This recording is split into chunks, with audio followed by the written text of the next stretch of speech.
Okay, good evening, everybody. My name is Jerry Liu. I'm a rising 11th grader at the Bridgewater Raritan High School, and today our talk is going to be a small introduction to big data. So this talk will just cover some basic concepts behind big data and the field in general.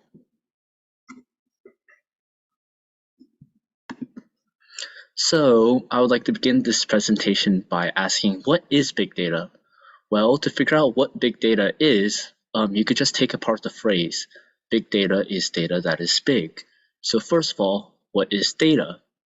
Data is collected bits of information. This can be any type of information, from simple facts to simple logging of numbers to huge servers which consist of massive amounts of data. So data has existed for as long as humans have been keeping records, which is thousands of years, but the growth of data is unparalleled in the last couple of decades when technology really began to explode and we began to consider computers as the main source of our operations. Thus, the amount of data available has also exploded with the rise of computers. Big data is data that is considered as too large in size to be efficiently or easily processed by conventional processing softwares. The field of big data is a field that seeks to explore ways to utilize, process, and analyze these huge amounts of data. So, how big is big data? To measure how big something is, we have to find a standard unit of measurement. So for data, the standard unit of measurement is bytes. So what is a byte? A byte is considered as 8 bits. Now what's a bit? Recall in Hollywood movies where they would show a computer screen with a string of green or blue zeros and ones, which represent code of sorts. Each 0 and 1 is a character in binary, and each one is a bit. These numbers would be measured in powers of 2. So if you have, for example, a number 1000, normally in base 10, this would be considered as 1000, which is 10 100ths or 1 1000. But since this is binary, this is not base 10, this is base 2. So this 1 does not reference 10 to the power of 3, but 2 to the power of 3. So 1000 and base 2 is basically what we would consider as 8. So we use binary to express characters, so we can actually implement it in a computer. Why? Because in the old days, computers were not as complex as we have now. So an old computer would have a series of switches. Each switch would have an on and off position, which would be expressed as 0 and 1. So this is how you express numbers in an old computer, and it just stayed that way up until modern times. A byte is 8 bits. So let's say we start from this one. We can move here, here, here, here, here, here, and here. This would be considered as 1 byte as it is 8 bits, 8 digits. The reason why we need a byte is because a bit, just like a single 1 or 0, is too small to hold any type of data. So in order to hold basic data, we need a byte or a string of 8 bits. The reason we use 8 is because the number of possible bytes is 2 to the power of 8, or 8 2's multiplying each other. This comes from the fact that each of the 8 places in a byte can be 0 or 1.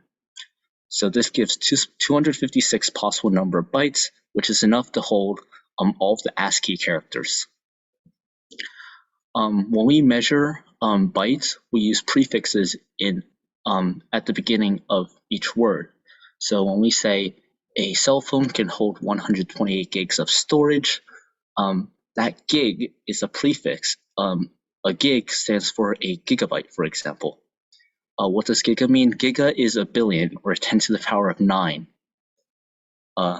These prefixes are always powers of 10, and they're usually a multiple of 3.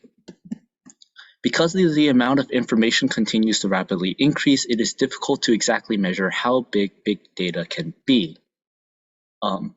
Another factor to consider is that our software keeps on increasing as we develop them. So data processing software made today is much faster than data processing software made like 10 or 15 years ago, which increases the amount of data needed to be present for it to be considered as too big.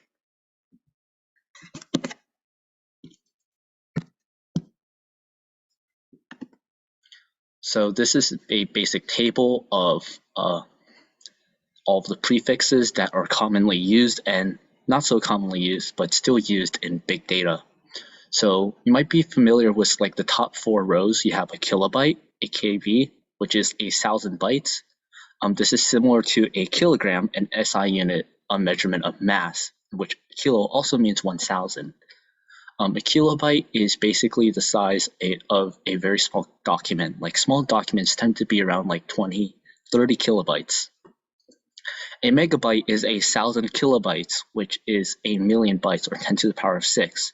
Megabytes typically are most apps. They're about 100, sometimes up to like 500 commonly megabytes.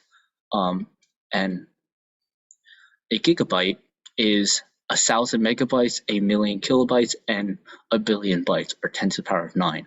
This is one we talked before, and typically your cell phone storage should be 128 or 256 gigabytes.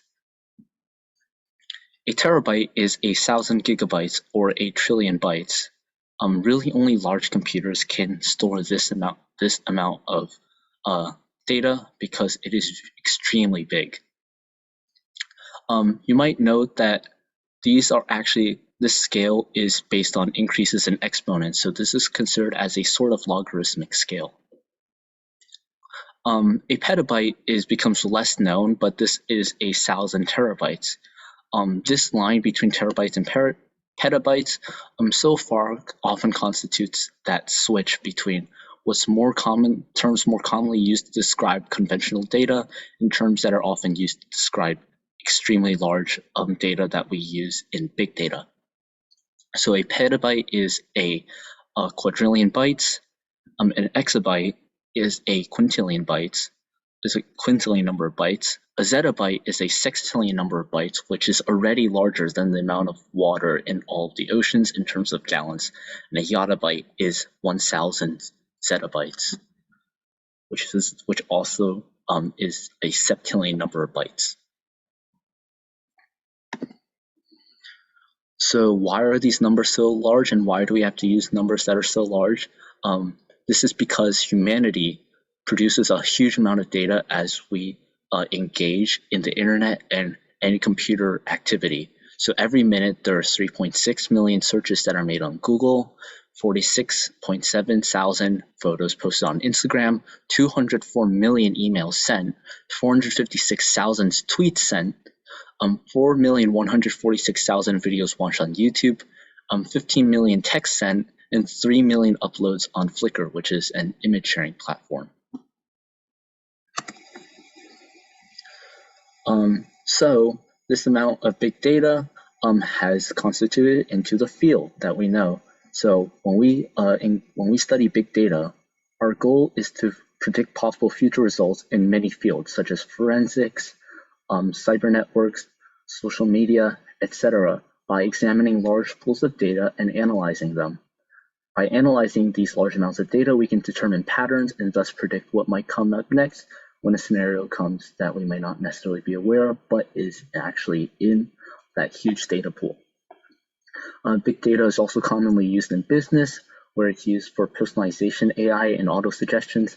For example, when you enter a search in Google, you would see a list of possible questions underneath. Each one is personalized based on thousands of user inputs of questions, in which the software will process that and connect words that are often used in succession to one another, and therefore be able to link this together to find what are the most commonly searched questions, and when you enter a certain letter or a certain word, what's the most probable result that you will actually type in. So this is considered as machine learning, which needs a huge data pool as input to be able to process, analyze, and learn from inputs. Otherwise, it won't be able to predict results accurately. Big data is used to meet customer needs, as we stated.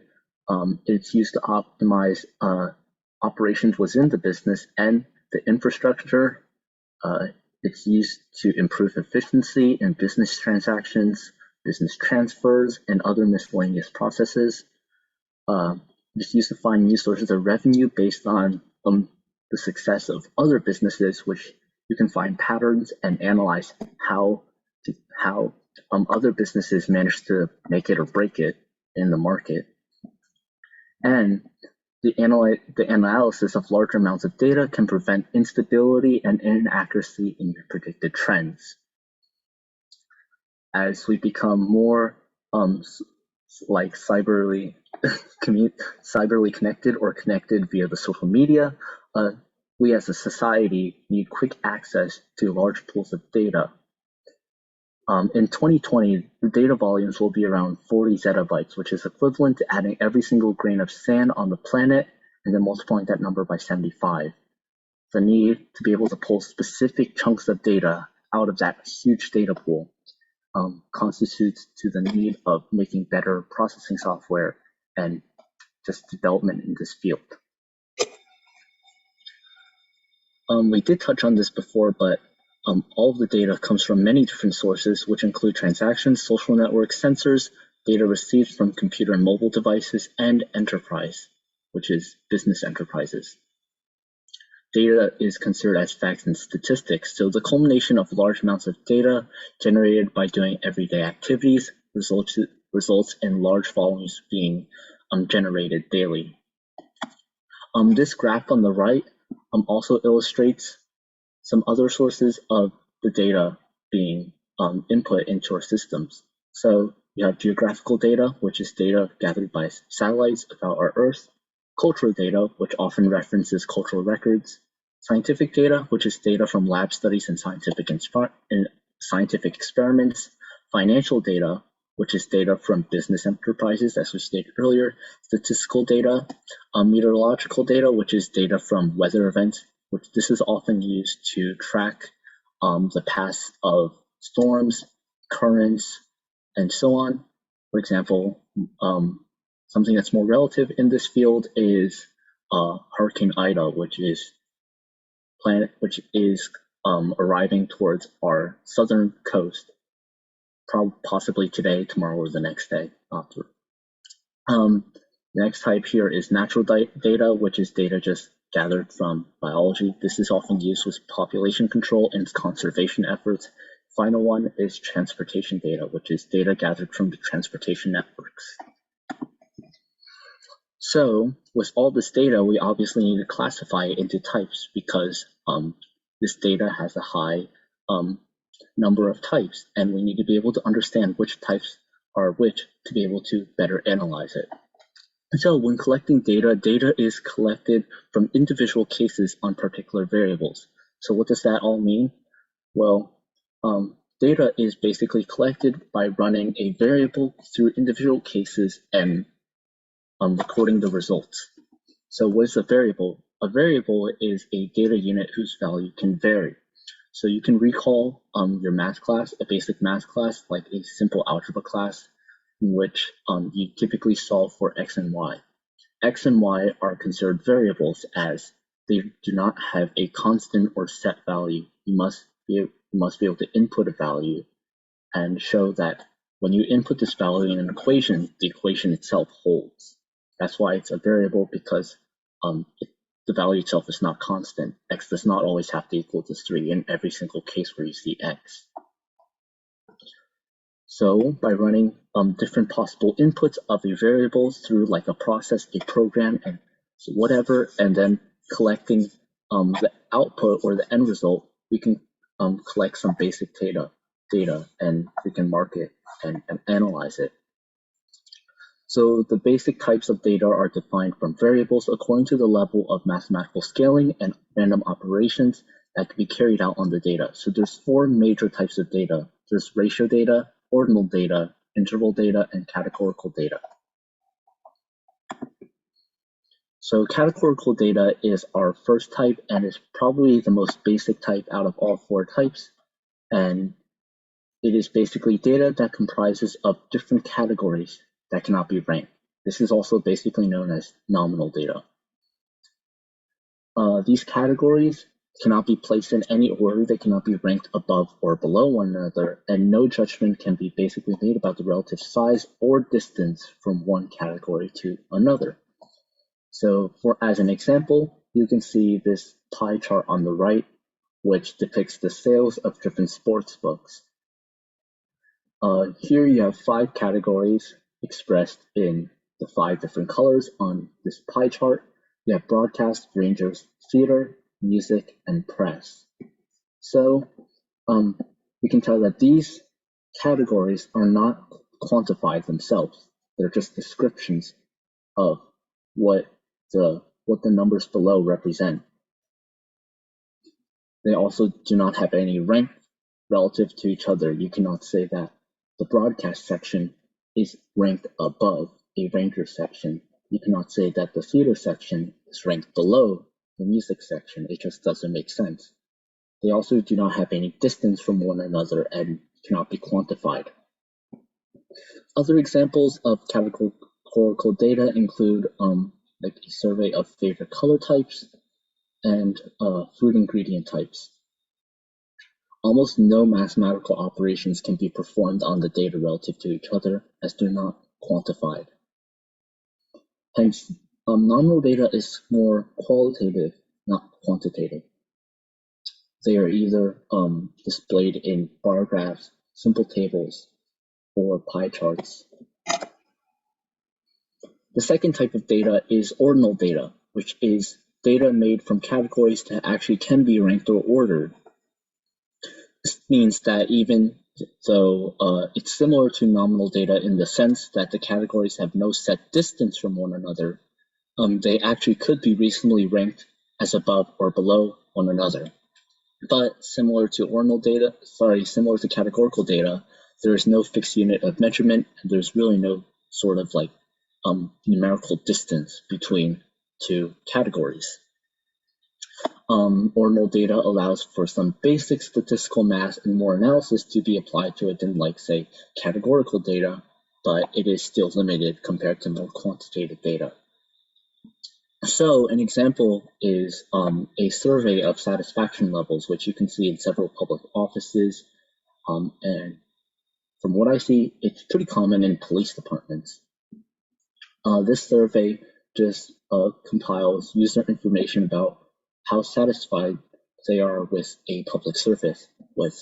For example, this one has 3 simple categories. You have neutral, you have satisfied, and you have unsatisfied. Now you can see that obviously they actually can be ranked. You can say that satisfied can be ranked as better than or above neutral, and dissatisfied can be ranked as the bottom. This kind of makes sense in terms of the ranking, which puts it like as a separate category from categorical data. However, you can say that these do not have any set distance, and they do not have ratios either. Another notable example is a roster or ranking of sports teams, which also the categories can be ranked above or below one another, but they really do not have any distance. The third type of data is interval data. This data and the following type of data we will discuss, ratio data, both have a numerical scale to it, so they're considered as scaled data. Interval data is similar to ordinal data in the sense that there really is no, there's no 0 point and there's no ratios that can be applied to it, but there are actually constant differences and set distances between 2 observations or 2 categories. However, like we said before, if you try to apply ratios to any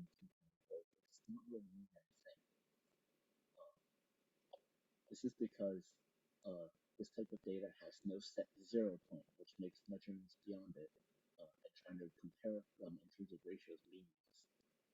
So an example is the conventional a measurement of time in like hours and minutes, which does not really have a zero point. However, it is continuous and there is a set distance. Another example is temperature, which does not really have a true zero point. Another example is SAT scores, which does not have a zero point at all. And the example we'll talk about here is a list of days. So this is a table of recurring meetings. So we have a list of dates for each recurring meeting. As you can see, these dates have a difference between them. March 24th is 1 month later than February 24th, but you cannot say one is twice as much as the other, or you cannot say that one is twice as long. The final type of data we'll likely discuss today is ratio data. Ratio data is measured on a continuous scale and has a zero point, so this is the most quantitative out of 4 types of data. Two categories can be expressed as names or ratios relative to other data values in the same collection. Since ratios are meaningful in terms of mathematics, you could do a variety of mathematical operations on the data for analysis. All of the operations in a basic statistics class can be applied here, such as mean, median, mode, range, and standard deviation. Examples of ratio data include height, age, weight, and percentile test scores, or test scores expressed in percentages. Ratio data is often expressed as or displayed as plots. So each point represents a category and the value associated with it. So, as a little review, here we have a roster of purchase orders. So column 1 displays the supplier, column 2 displays the order number, column 3 represents the item code, column 4 represents the item description, column 5 is the cost, 6 is quantity, 7 is cost per order, 8 is the AP terms, 9 is the order date, and 10 is the arrival date. So in the chat, could you please tell me what each of these columns, what type of data they represent? You could just express that as a list, like a list from 1 to 10.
So the solution is the 4 on the left are considered as categorical data since they're all labels and names. They do not have a numerical value. even though you can see in columns 2 and 3 there are some numbers in the columns, they're not numerical data. These are just labels for the numbers, for the item numbers. They do not have a set distance from one another, and they do not have ratio values. Columns number 5 to 8 all represent ratio data. They are the most quantifiable. They're all just numbers. And all of these types of data, such as money, quantity, and AP terms, they all have a 0 value. So they can all be considered as ratio data. Columns number 9 and 10 are both interval data because they are all just lists of dates. And as we talked about before, dates is interval data. So with the types of data out of the way, we will now go on to the characteristics of big data. So the characteristics of big data are basically specific aspects that must be taken into account when manipulating and working with these types of data. So although there are a lot of characteristics of big data, the most fundamental 3 are the 3 V's, which represent velocity, volume, and variety. So we will first go into variety. Variety, as the word suggests, is the different types of data in a sample. A high variety in a sample is considered as more advantageous because it allows for different nuances that some data can express, but others cannot. As an example, a high variety can come from massive sets of unstructured or semi-structured data from web traffic, social media, sensors, and so on. So as you can see in this chart on the right, you can see all these different types of data that are just generated by humans doing everyday life, such as data in healthcare, data in Facebook, data from other social media platforms, and data from wireless health monitors like Fitbits. So these are all considered as different types of data, since no two of these things are considered as the same. And you can also note how massive each of these numbers are. This is advantageous when you're trying to predict or engage in social media and you want to really predict how things will work out, what kind of problems, how to improve each of these things. This large amount of data can be advantageous. Volume is probably the most straightforward of the 3, and it is simply the size of the data. Measured in bytes, the amount of data recently is basically measured in exabytes these days. As you can see on this chart on the right, the amount of data starting from 2009 up to now has basically exploded. You can see this chart is not even a line, it is an exponential curve. The number above here, which hovers around 40,000, is about 50 times as much as the number around here. This is all of the data that was generated before 2010.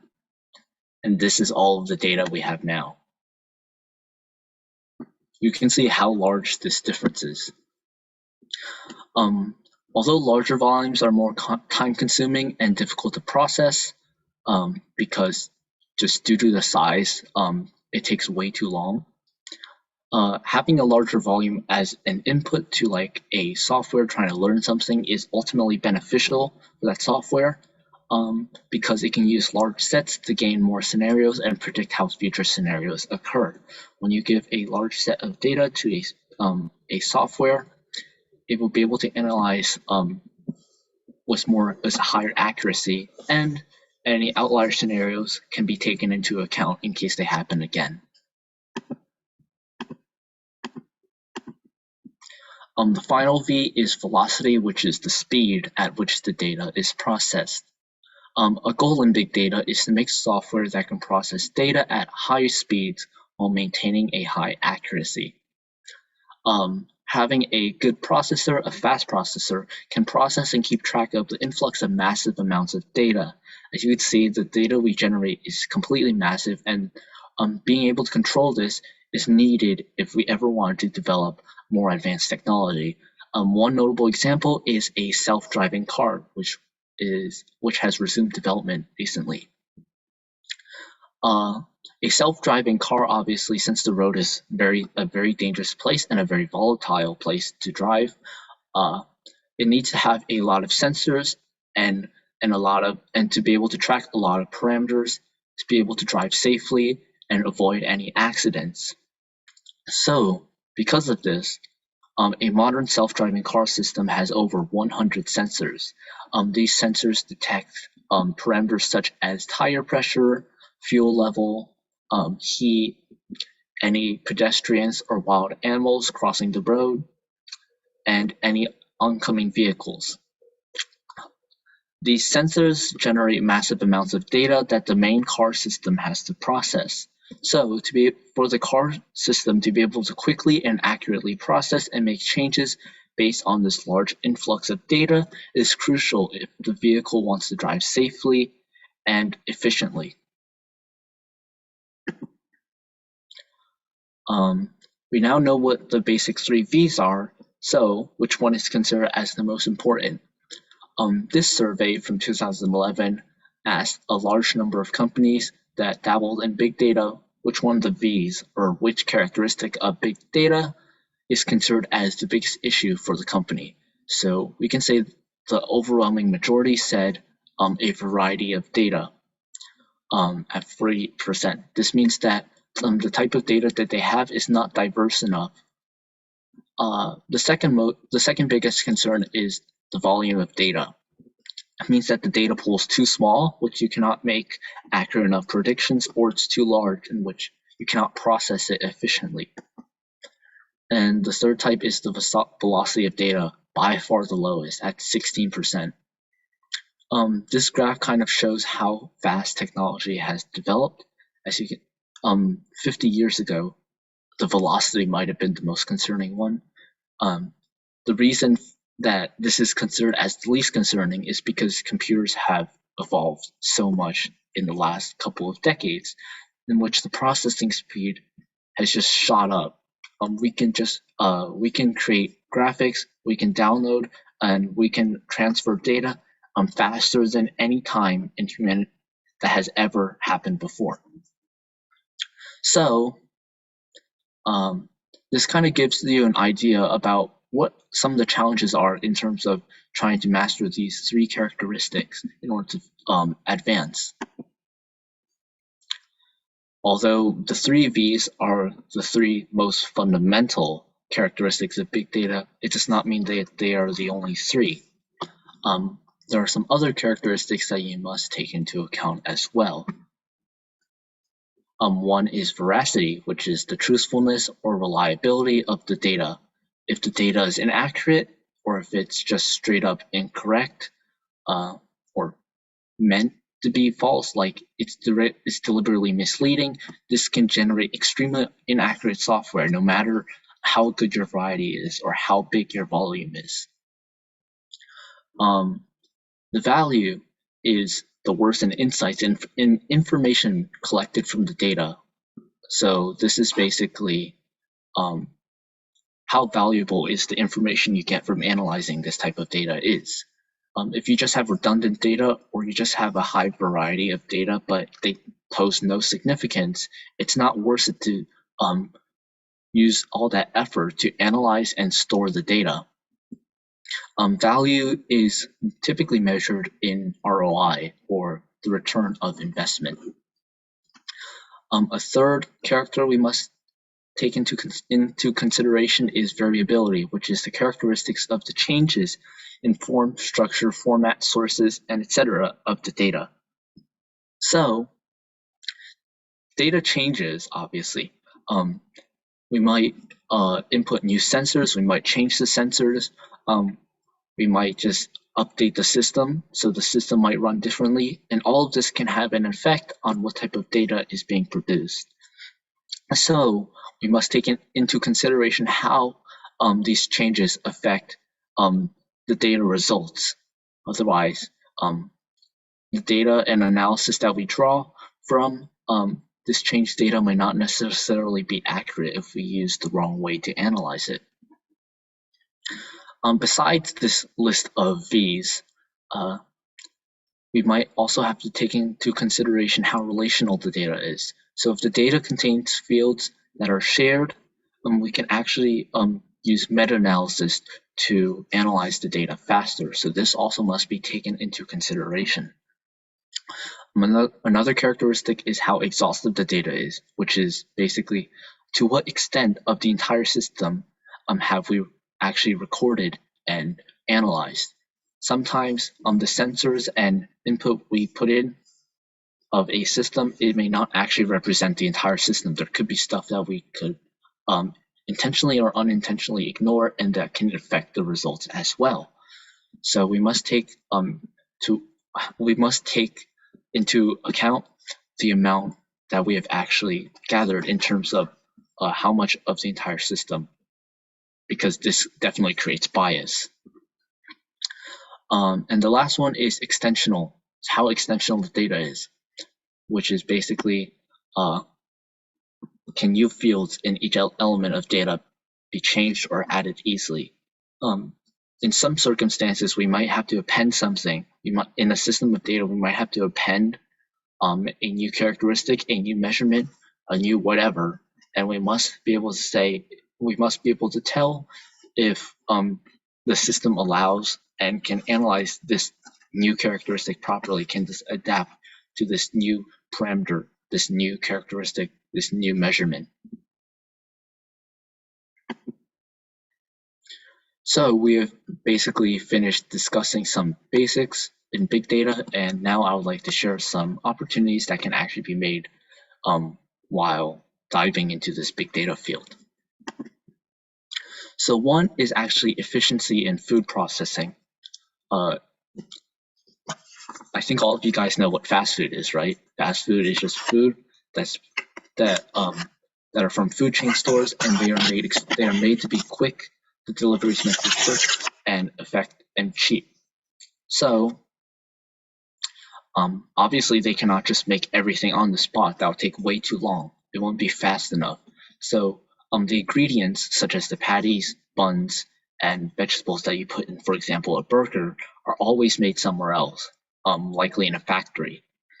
In the factory, they would have to go through some type of inspection to make sure that the food is actually safe for consumption. Currently, this inspection is being done by humans with a naked eye. However, as we know, the naked eye is not always accurate. It might miss out on some things, and this can actually impact how safe food is. However, in order to combat this, we actually can implement AI, or artificial intelligence, to be able to better process and inspect food ingredients. Quality inspections can move from manual to automated, and this results in a higher food security since computers tend to be more accurate than humans. An example is, for example, a Burger King hamburger bun. Imagine you have a long line of buns that are just baked, coming through an inspection area.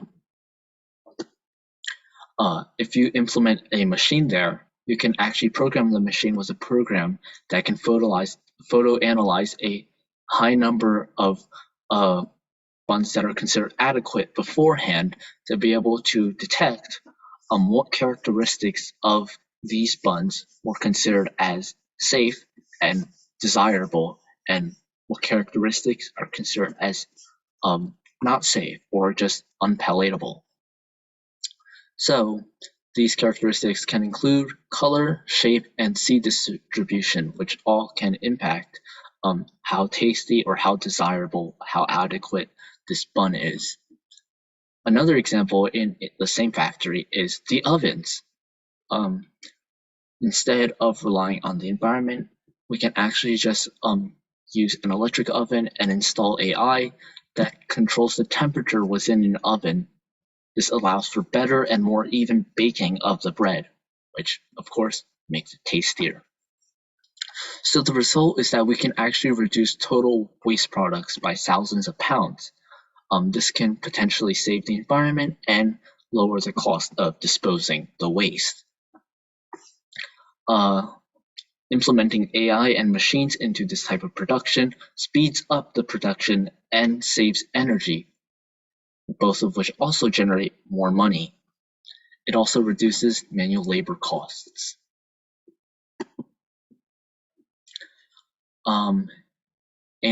Another opportunity in big data is the identification of insurance fraud.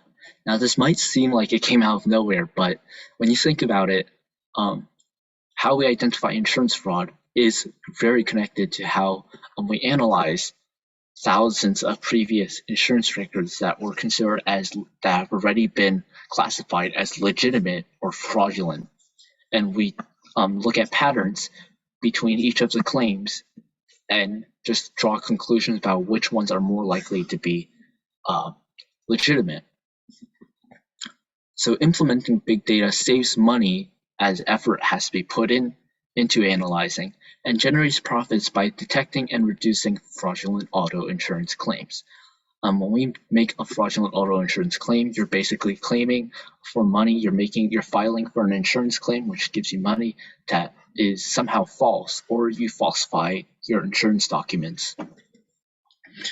Predictive analytics can be used to compare an individual's claim against years of historical claims and coverage data to be able to point out any oddities, to see if there's any oddities or irregularities. These types of oddities and irregularities are hints that the claim itself may not actually be legitimate. Businesses often use dark data in this type of endeavor. Dark data is operational data that's collected by businesses online and used as reference and sometimes in other operational needs, but it is not used extensively by a business, and once it's used, it's just stored away and it's rarely used after that. So it's often just operational data from business that's just not used or collected or analyzed. A text mining adjuster can report for hidden clues in a person's alibi or reason for filing the claim. These inconsistencies and these hidden clues can include missing facts, seemingly contradictions in a person's story, and changes.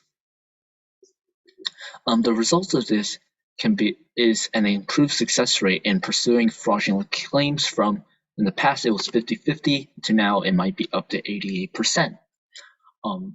It also reduces the amount of effort and time put into a fraudulent claim investigation by 95%. For reference, in America alone, about $80 billion are lost on insurance fraud every single year. So it does generate money, and it does help to save time and effort. AI can also be more effective in terms of marketing. It can pander towards individuals that are less likely to commit fraud based on their historical records. A third use of big data is to grow a company image. So big data can be used to make bots and make more efficient software for a small company. One question I would like to ask is, how do companies listen to feedback, respond to issues, or analyze data at high speeds and in real time? Well, the answer is obviously with bots, with programs, with computers. The main way they try to look for customers is with social media, as real advertisement in other sources can be extremely costly and might harm a small business. Since social media has grown rapidly over the last 10 years, a good way for companies to market themselves and reach out towards other users is to actively engage in a social media profile. Continuing scanning feeds for DMs and mentions of the business allows for better response times, which can impress clients. Users with questions can also be redirected by bots to a strong customer service or a system to gather data and improve customer service. And this is also where big data comes in, as if you input this system with a ton of previous cases of customer service, it can easily identify what type of issues this specific customer is having and be able to address it in a shortened amount of time, thus helping the company maintain a good image of good customer service. Although big data is a growing field, there are some problems in the field itself. One can be data quality, which is a basic problem with veracity. This problem is basically since humans have to actually inspect what kind of data is being collected, we might actually miss out on some inaccurate, incomplete, or messy data. The problem with this is that these types of data cannot actually be worked with, and we may not know where they are. Dirty data, or this type of incorrect data, costs about $600 billion to the companies every single year in the US. So this is a problem that must be addressed, which is probably why the field should be growing, in my opinion. Another problem is discovery. So analyzing petabytes of data, for reference, that's 1,000 terabytes, using extremely powerful algorithms to find patterns and insights is an extremely difficult process. Someone has to come and develop the software, and so far it's not as efficient as it should be. So trying to find insights and trying to find breakthroughs obviously is also time consuming and costs a lot of money. Another problem is storage. Although data exists in the cyberspace, it eventually has to be stored in some physical area. In the old days, that was basically files and papers. But since we have switched over to computers nowadays, we build huge rooms of servers, of computers that their primary source is to just store data. So the needs for this kind of storage system, which should be able to easily scale up or down based on the amount of data that is inputted daily, is a high demand, but is also difficult to make. Furthermore, storage also creates noise. When you're transferring data, storing data, this all creates noise, and this can actually just be an inconvenience and a problem in and of itself, as it can disturb anyone else inside the building, and it can sometimes just hurt the machine itself. Another problem is analytics. We're often unaware of the type of data we're actually dealing with, since some of the data just seems to be vague or blurry or, again, messy and inconsistent. So when there's this problem, analyzing the data becomes even more difficult because we don't even know what we're dealing with in the first place. Another issue is security. This may not seem surprising at all, since we use the computer pretty much all day these days, and the growing threat of security is definitely one that should be taken into consideration no matter where you are, as long as you're on a computer. Since data in big data is huge in size, keeping it secure is difficult. Nowadays, there is a growing number of cyber attacks on companies, so the need to be able to create better security systems to hold data safely is an issue. User authentication, restricting access based on user IDs, recording data access histories, proper use of data encryptions are all real challenges that need to be addressed when talking about large amounts of data, since it's not as effective as with, for example, a computer. And a final problem in big data that I would like to talk about is transfers. So transferring large amounts of data is time consuming. Think about when you went to an app store or a Google Play Store and downloaded an app that is a couple of gigabytes in size. Depending on what type of model phone you have, this can either take a solid like 30 seconds to a couple of minutes. Now, multiply that by a billion, because a billion gigabytes is an exabyte, which is a small portion of like the big data scale we're talking about. That's a huge number. That's a huge amount of time. Even as the processing speeds that we can accomplish keeps on getting faster and faster,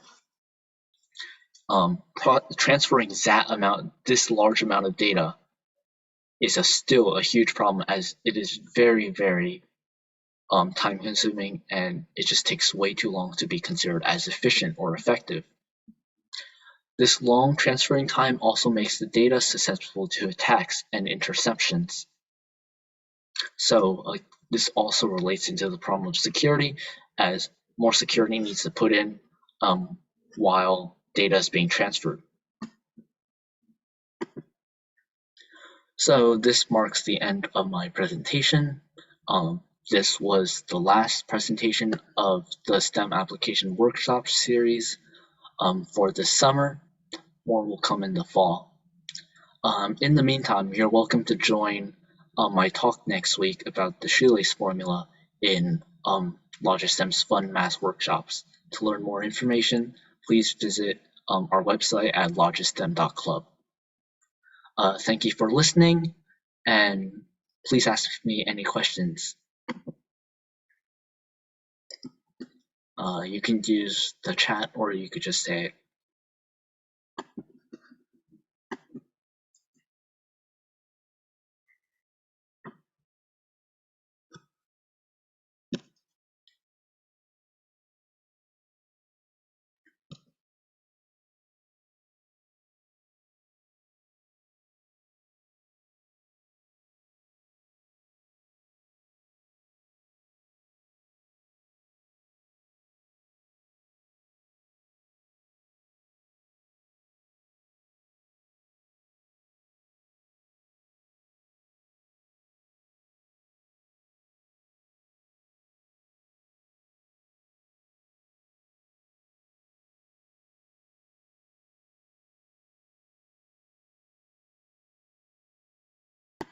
Okay, if there's no questions,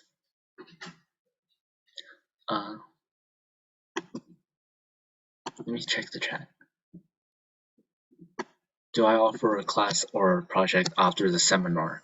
Not currently, but in the fall we will host some clubs and other fun stuff you can join. So for more information, please check our website. We will just update it when we have more information. Thank you. If there's no more questions, thank you for listening once again, and have a great night, everybody.